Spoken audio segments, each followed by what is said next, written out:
Ojukwu is one of the most misunderstood figures in Nigerian history. To some, he is the villain who led a secession, but to others, he was a man who stood when no one else would. His father, Sir Louis Odumegu Ojukwu.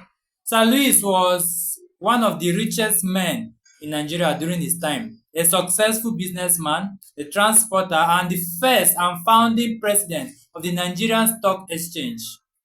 And as the son of, of one of Nigeria's richest men, Ojukwu didn't have to fight for anything, but he chose to fight for his people, for justice, for survival.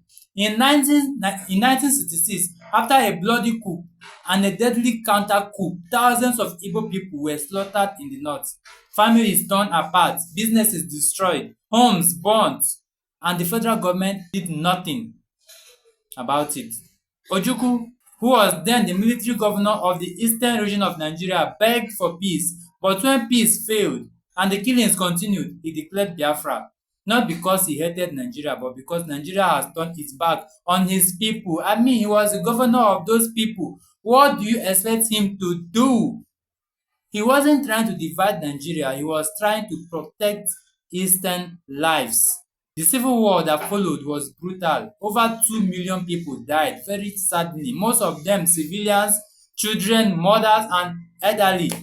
After the war ended in 1970, Ojukwu left the country.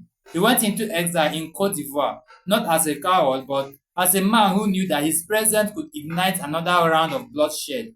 He stayed in exile for 13 years, 13 long years, while Nigeria rebelled in silence and denial.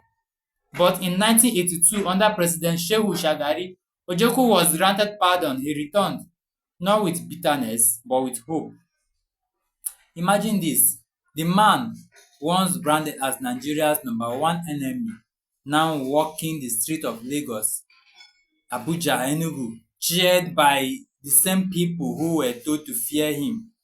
He didn't return to raise arms, to fight. He returned to raise questions, to contest elections, to speak, to participate in democracy, to help Nigeria grow. He joined politics and contested for Senate seats. He didn't win. He ran for president under APGA in 2003 and 2007. He didn't win, but he never stopped trying, because for Ojukwu, being Nigerian meant you don't quit on the country even when it's broken. So he tried to fit in to see how he can help contribute his own quarter, and maybe that is the biggest lesson that the man ever taught. You can love your country and still challenge it. You can believe in Nigeria and still demand justice for your region. Ojukwu suffered a stroke in 2011. He was flown to London for treatment but never recovered. He gave up on November 26, 2011. Not on a battlefield, not in exile, not in prison, but in peace, knowing he gave everything he had to fight for dignity. And whether you call him a rebel, a hero, or a patriot, you cannot erase him from Nigerian history, because history doesn't forget those who stood for something, even when it cost them everything.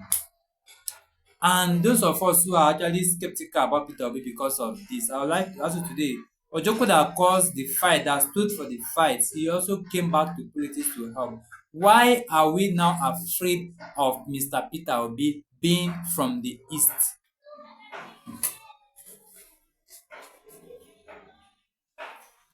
Shalom.